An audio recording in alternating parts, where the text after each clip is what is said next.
I was sitting in the lobby of the courthouse, waiting for my name to be called, when it happened. A young black girl, couldn't have been older than 13, was seated quietly on a bench near the clerk's window, clutching a school backpack and fidgeting with her fingers. She didn't look like she belonged there. Her shoes were scuffed like she'd been running, and her eyes darted nervously every time the main doors swung open. That's when the officer entered. Tall. Pale. Clean uniform. His presence was sharp, like a paper cut. He scanned the room, then locked eyes on the girl. Without hesitation, he walked straight toward her. "Name," he barked, already pulling out handcuffs. She froze. I'm waiting for my dad," but he didn't seem interested in listening. People looked around, unsure of what was happening. One woman whispered, "She's just a kid," but the officer ignored it. "Stand up. Now." His voice was like gravel on steel. The girl slowly stood, clearly terrified. "I didn't do anything," she whispered. He turned her around, too quickly, and before she could even finish her sentence, the cuffs clicked around her wrists. That's when the doors flew open again. And the air changed. Everyone turned to look. Boots hit the tile. Purposeful. Heavy. A man in full military dress stepped into the courthouse lobby. His uniform was sharp. Polished. But his eyes burned with fire. He scanned the room once, saw his daughter in cuffs, and just like that, the officer's hand froze mid-motion. The father didn't raise his voice. He didn't need to. He just said 5 words. "Take your hands off her." The tension in the room tightened like a noose. The officer hesitated, still gripping the girl's arm. "Sir, she was loitering, acting suspiciously. I was just following protocol." The man in uniform stepped forward, calmly, but with undeniable authority. His chest bore the emblems of a decorated military officer. Combat patches. Medals. Service ribbons.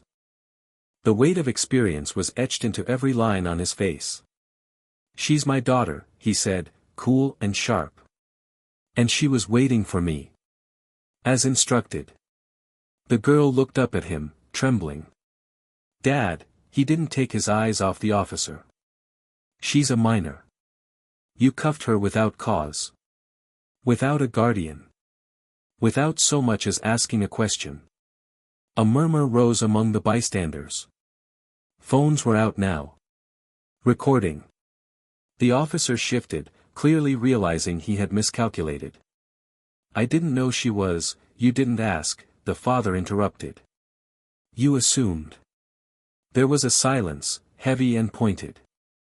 The kind that makes people hold their breath. The officer slowly uncuffed the girl. Her wrists were red. She ran into her father's arms. He held her, one arm around her shoulder, the other still locked in a firm stare with the man who'd just manhandled his daughter. "What's your badge number?" the father asked, voice steady. "Look, I don't want any trouble." "Too late," he said. "You already made it." Then he turned to the clerk at the front desk. "I want to speak to your supervisor. Right now." The clerk, stunned, scrambled to pick up the phone. Yes, sending someone now," she stammered, glancing at the uniformed man with wide eyes. She knew what this was. Not just a complaint, this was about to be a reckoning. The officer who had detained the girl stood rigid, trying to regain composure. But his mouth was dry, and he couldn't seem to meet the father's eyes anymore. "Sir," he tried again, "I was just following department policy." The father narrowed his eyes.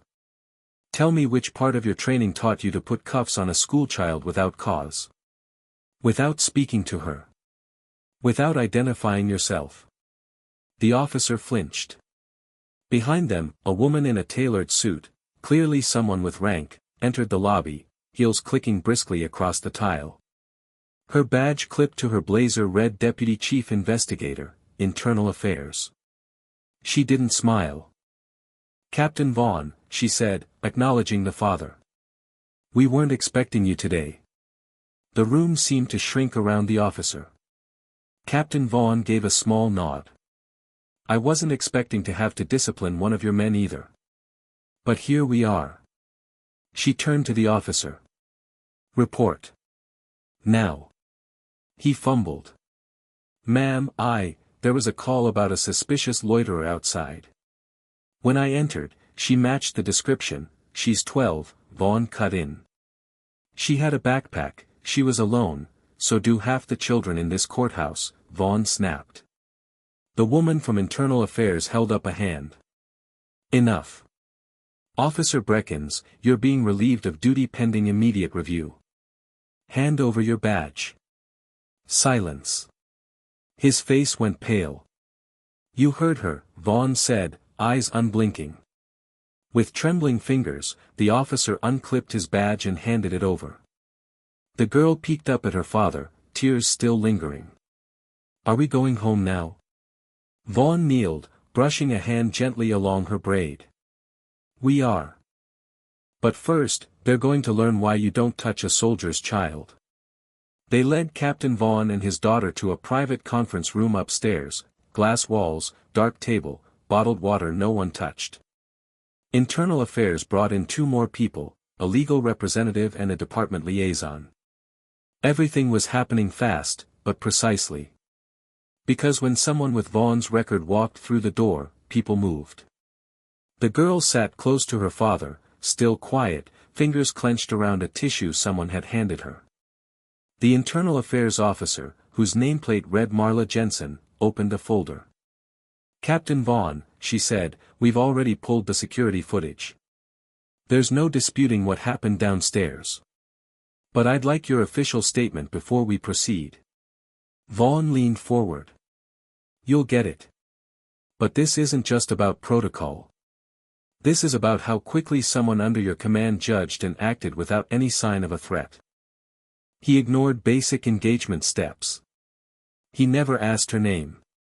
Never asked if she was waiting for someone. He looked at each person in the room, holding their gaze. He saw someone small. Quiet. Alone. And he treated her like a suspect. Jensen nodded. We agree. His conduct was unprofessional, and potentially unlawful. He's being removed from active duty immediately. The liaison leaned in. Sir, I hope you understand we take this seriously. We deeply regret the distress caused to your daughter. Vaughn's voice was low, but powerful. She's 12. She studies harder than most adults I've met. And now she's going to remember her first trip to the courthouse as the day someone put cuffs on her wrists, for waiting quietly. He turned to his daughter. No one puts hands on you like that again. Ever. Jensen quietly slid a form across the table. We'd like to offer counseling services. For her. For you both. Vaughn didn't look down at it. This isn't going away with paperwork. He stood up. I came here today as a father. But I'm also still in uniform. And I know what happens when we don't correct things all the way. He looked back once. You'll hear from my attorney. And from the press. By the time they stepped out of the conference room, word had spread. Captain Vaughn didn't say anything as they walked down the corridor, his daughter close by his side, but the tension in the air was unmistakable. Officers avoided eye contact. Clerks paused mid-keystroke. It wasn't fear, it was recognition. The kind that comes when someone walks in with both rank and reason on their side. Outside the courthouse, the afternoon sun had begun to fall. A few reporters were already gathering near the steps. Someone must have leaked it. One called out, Captain Vaughn, can we get a comment about the officer and your daughter? He paused. Not for long, but long enough to be deliberate. He turned to the cameras. My daughter was handcuffed without cause today. She was waiting for me, her father, a decorated officer of the United States military. What happened inside that building is part of a larger issue. And I won't stand by quietly and hope someone else fixes it. He took a breath. I wear this uniform because I believe in responsibility. I believe in accountability. That includes the people who wear badges in this city. They're sworn to protect, not profile. Not intimidate. And certainly not lay hands on children without cause. His daughter looked up at him, and he placed his hand gently on her shoulder. She'll recover. Because she's strong. But understand this, I'm not just protecting her. I'm making sure every other child who walks through those doors isn't treated like she was. One of the reporters asked, will you be filing a civil suit? He nodded once. You'll know when I do. And with that, he walked his daughter to the car, each step steady, deliberate, unshaken. By nightfall, the story had already reached national outlets. Clips from the courthouse lobby were replayed on major networks. Headlines blazed across news tickers: military officer confronts local police over mistreatment of daughter, courthouse detention of minor sparks department-wide review, Captain Vaughn speaks out, no child deserves this, social media exploded. Hashtags with her name trended within hours. Former service members, legal analysts, and civic leaders weighed in. Most said the same thing: that officer didn't just pick the wrong girl, he picked the wrong father. By morning, the mayor's office called Vaughn personally. I want you to know, the mayor said, I've directed an independent review of courthouse procedures. There's no excuse for what happened. And I want to meet with you directly. Vaughn didn't speak right away. When he did, his voice was measured. I'm not interested in a meeting for show. I want policy changed. I want training reformed. I want consequences that go beyond suspension. You'll have my cooperation, the mayor replied. I've already reached out to the city council. Meanwhile, the department's internal memo had leaked. The officer involved had a previous complaint for using excessive force during a routine stop. It had been buried, until now. Vaughn's phone buzzed again. This time it was a message from a national legal foundation: we're prepared to offer full legal support for you and your daughter, should you choose to pursue civil action. He looked over at her. She was sitting on the living room floor, drawing quietly, still in pajamas, but calmer than the night before. Stronger. He typed a reply, let's talk tomorrow. Then he closed the phone, sat beside her, and said, you ready to help change how things work around here? She looked up with a small smile. Yeah, Dad. I am. 3 days later, Captain Vaughn walked into City Hall, not in dress blues this time, but in a black suit, medals left behind. He wasn't here for ceremony. He was here for results. The chamber was packed. Council members lined the front. Reporters filled the back. The room buzzed until Vaughn stepped up to the microphone. It fell silent. My name is Captain Raymond Vaughn, he began. I've served in 3 combat zones, led troops through disasters, and trained officers on what it means to protect without prejudice. But none of that prepared me for what I saw last week. He paused, letting the weight of his words settle. My 12-year-old daughter was handcuffed in your courthouse. No warning. No cause. No acknowledgement of her rights. And no recognition of her dignity. A murmur rippled through the gallery. This isn't just about her. It's about every child who walks through your public institutions. It's about the assumption some officers carry, that power outweighs patience. That instinct replaces procedure. He looked each council member in the eye. So I'm here with 3 demands: mandatory retraining for all courthouse security and law enforcement on engaging with minors. A standing civilian oversight committee for all courthouse-related incidents. The public release of all past misconduct complaints involving physical force on juveniles. Gasps. One council member leaned back, clearly uncomfortable. Another nodded in quiet agreement. And if these aren't met, Vaughn continued, I will pursue legal channels not just for my daughter, but to force institutional transparency in this city. And I won't be alone. Applause broke out. Loud. Sustained. From the back row, a councilwoman stood up and addressed the chamber. Let it be noted, she said, I support Captain Vaughan's proposals. And I will be submitting them for immediate vote. The mayor, seated to the side, gave a slow nod. He knew the city couldn't afford another scandal, especially one with so many eyes already watching. Captain Vaughan stepped away from the mic and returned to his seat, where his daughter waited quietly, holding his hand. You did good, Dad, she whispered. No, he said. We did. Later that evening, while the cameras were gone and the headlines cooled, things were heating up where it mattered most, inside the department. The chief of police sat at the head of a long table, flanked by internal affairs, city attorneys, and senior brass. The room was tense. Files stacked. Voices low. Captain Vaughan's name sat on every agenda sheet. He's not letting this go, one deputy chief said. And frankly, he shouldn't. The internal affairs lead nodded. The footage is damning. The officer never issued a verbal warning. Never asked for identification. The moment he spotted her, he moved to detain. And now the entire city's watching, said another. We've got council members demanding access to sealed records. The mayor wants sweeping changes. Vaughan has momentum and credibility. The chief leaned back in his chair. He rubbed the bridge of his nose. I served with Vaughan. In Fallujah. That man's not chasing headlines. He's chasing accountability. He looked around the room. Pull every juvenile contact report from the last 18 months. I want a full audit. We fix this now, or it festers.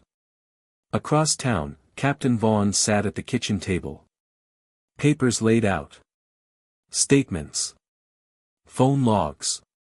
Witness accounts. His daughter slept upstairs. There was a knock at the door. He opened it to find an older man in a plain gray jacket. Colonel Davis, Vaughan said. Didn't expect you. The man nodded. Heard what you've been doing. Proud of you. Thought I'd drop this off. He handed over a sealed envelope. From the Pentagon. Off the record, for now. Some of us still pay attention when one of our own stands up the way you did. Vaughan opened it slowly. Inside was a simple message, request acknowledged. Keep pushing. We're watching too. For the first time in days, Vaughan exhaled. He wasn't alone in this. Within a week, change was already happening, faster than anyone expected.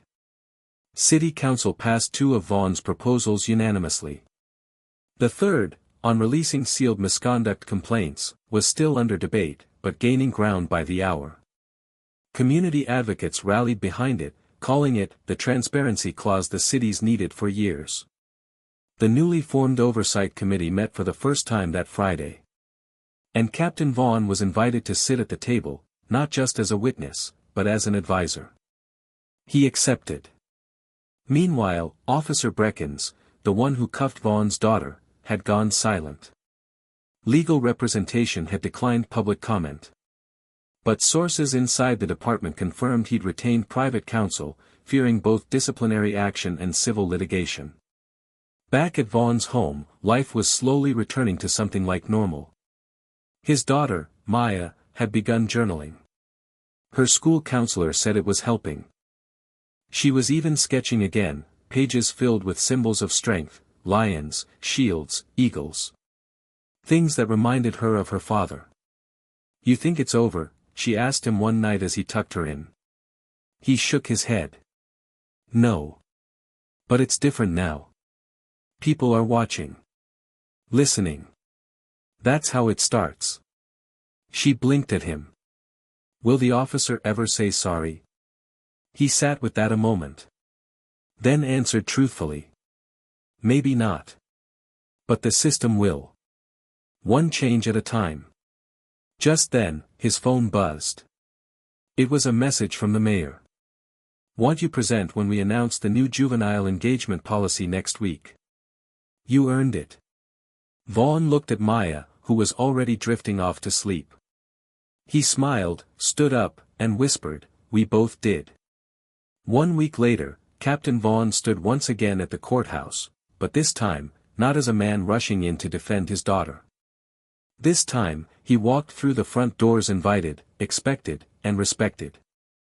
The lobby was packed, not with confusion or fear, but with intention. Officers in clean dress uniforms stood alongside city officials, teachers, counselors, and community leaders. A podium had been set up beneath the seal of the city. The mayor took the microphone first. "Today," he said, "we acknowledge where we fell short. And we begin to rebuild trust, not with promises, but with policies." Thanks to Captain Vaughn, and his courage to speak up, not just as a father, but as a leader, we've created a new directive that redefines how our officers interact with minors across all city facilities. He turned and gestured to Vaughn. The applause was immediate. Vaughn stepped up slowly, calm but commanding, his daughter standing proudly beside him. The same girl who, not long ago, was handcuffed without cause now held her head high in front of a wall of flashing cameras. "When I walked into this building weeks ago, I saw my child in cuffs," he began. "Today, I see her beside me, not as a victim, but as the reason we demanded something better." He continued, "Accountability is not punishment. It's growth. And if we want children to trust the systems built to protect them, we have to prove we're worthy of that trust." He paused and looked down at Maya. "She reminded me that strength isn't just standing up for what's right. It's staying standing when the world tries to knock you down quietly." The crowd went still, listening. "I didn't come here for revenge," Vaughn said. "I came here so no father, no child, would have to go through that silence again." He stepped back. Maya took his hand. And as they turned to leave, the officer stationed at the main entrance, the same post where it all began, stepped aside, placed his hand over his chest, and gave the girl a small respectful nod. No words were exchanged. But the door didn't slam this time. It opened.